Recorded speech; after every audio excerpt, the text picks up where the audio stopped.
যার যার ধর্ম সে পালন করবে। ইতিপূর্বে যে রাষ্ট্রীয়ভাবে শিরক চলছিল, কুফর চলছিল, আল্লাহর নাফরমানি চলছিল, সেই কুফর আর শিরক জমিন থেকে তুমি এবার মিটা দাও। সুবহানাল্লাহ। এজন্য মন্দির ভাঙতে কয় না, কিন্তু কি বলেছে যে ইতিপূর্বে রাষ্ট্রীয়ভাবে যে শিরক চলছিল, কুফর চলছিল, সেই শিরক আর কুফর থেকে, নাফরমানি থেকে তুমি রাষ্ট্রকে এবার পবিত্র করে দাও, তোমার জীবনকে পবিত্র করে ফেলো, তোমার পরিবারকে পবিত্র করে দাও। ফাসাব্বিহ সাব্বাহা ইউসাব্বিহু, যে এই পবিত্র করে দেওয়া, একেবারে নিটিল ক্লিন হয়ে যাবে জমিন। এবার এই জমিন কার হবে? আল্লাহ। এই জমিনে বান্দারা হুকুম মানবে কার? আল্লাহ। বিজয় যখন আসবে তখন তুমি এক নাম্বার কাজ করবে ফাসাব্বিহ, দুই নাম্বার হলো বিহামদি রাব্বিক, ফাসাব্বিহ বিহামদি রাব্বিক। প্রথম হলো আল্লাহর জমিনকে একেবারে শিরক আর কুফর থেকে, জুলুম থেকে, অত্যাচার থেকে একেবারে পবিত্র করে দাও। দুই নাম্বার হলো বিহামদি রাব্বিক, হামদি রাব্বিক, তোমার রবের প্রশংসা করো। রবের প্রশংসা কি?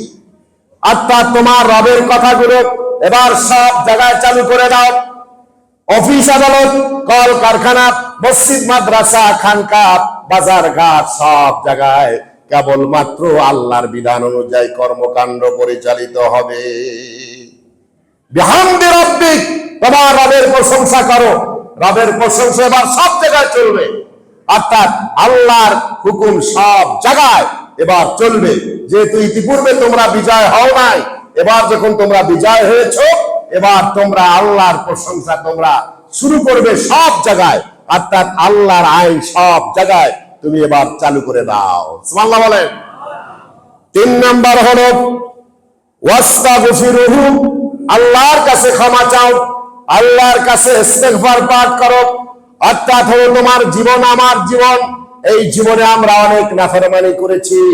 আল্লাহ রাব্বুল ইজ্জাত ওয়াল জালালের হুকুম আপনারা আমার জীবনে পালন করা দরকার ছিল, করি নাই।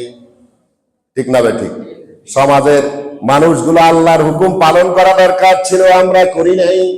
পরিবারে আমরা যারা আছি সবাই মিলে আল্লাহর হুকুম অনুযায়ী জীবন যাপন করার কথা ছিল, আমরা করি নাই। রাষ্ট্রটা আল্লাহর হুকুম অনুযায়ী চালাবার দরকার ছিল, আমরা করি নাই। এবার রব্বুল আলামিন বলেছেন তুমি ইস্তিগফার পাঠ করো, তুমি ক্ষমা চাও। আল্লাহর অনেক নাফরমানি তুমি আমি করেছি। প্রিয় ভাইরা, আবার রব্বুল আলামিন বলেছে আল্লাহর কাছে ক্ষমা প্রার্থনা করো। আল্লাহর দেওয়া দায়িত্ব যেটা ছিল সেটাও পালন করি নাই, আবার মানুষের হক যা ছিল তাও কিন্তু আদায় করি নাই। সুতরাং এই যে অপরাধী ছিলাম, রব্বুল আলামিনের কাছে এবার ক্ষমা চেতে হবে, মাপ চেতে হবে। রব্বুল আলামিন, তোমার হুকুম পালন করতে পারি নাই, তুমি ক্ষমা করে দাও। আর বান্দার সাথে যে নাফরমানি করেছি, বান্দার হক নষ্ট করেছি, জুলুম অত্যাচার করেছি, ওই বান্দাগুলোর কাছে গিয়ে তার কাছে ক্ষমা চেতে হবে, তার কাছ থেকে লুট করা সম্পদ তাকে ফিরিয়ে দিতে হবে। রব্বুল আলামিনের দরবারে তারপর ক্ষমা চেতে হবে, এরপর রব্বুল আলামিন আপনাকে মাফ করে দিবে। সূরা আন-নাসর নাযিল হওয়ার পরে আল্লাহ রাসূল সাল্লাল্লাহু আলাইহি ওয়াসাল্লাম এই দোয়াটা তিনি বেশি বেশি পাঠ করতেন। সুবহানাকা রাব্বানা ওয়া বিহামদিকা আল্লাহুম্মা গফিরলি, হে আমার রব তুমি পবিত্র, সকল প্রশংসা কেবলমাত্র তোমার, তুমি আমাকে ক্ষমা করে দাও।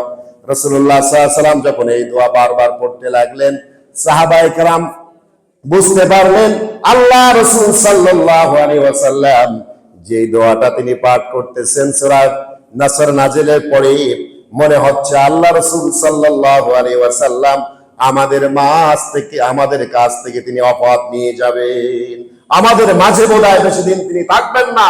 যেহেতু তিনি আল্লাহর কাছে পবিত্রতা, আল্লাহর প্রশংসা আর আল্লাহর কাছে ক্ষমা চাচ্ছেন, এর মানে আল্লাহ রাব্বুল আলামিন তিনি এই সূরা নাজিল করে যে দিনকে বিজয় করে দিয়েছেন, ফাতে মক্কা হয়ে গিয়েছে, ইসলাম ছড়িয়ে গিয়েছে গোটা পৃথিবীতে, এবার রিসালাতের দায়িত্ব সম্পন্ন হয়েছে। আল্লাহ রাসূল সাল্লাল্লাহু আলাইহি ওয়াসাল্লাম দুনিয়া থেকে আমাদের মাঝ থেকে বিদায় নিয়ে যাবেন। সাহাবায়ে কেরাম এই সূরা নাসর নাজিলের পরে আল্লাহ রাসূলের এই দোয়া বারবার পাঠ করার কারণে তারা বুঝতে পেরেছেন যে আল্লাহ রাসূল সাল্লাল্লাহু আলাইহি ওয়াসাল্লাম সম্ভবত আমাদের মাঝে আর বেশি দিন থাকবেন না, যেহেতু আল্লাহর দিন, আল্লাহ রব্বুল আলামিন বিজয় তিনি করে দিয়েছেন।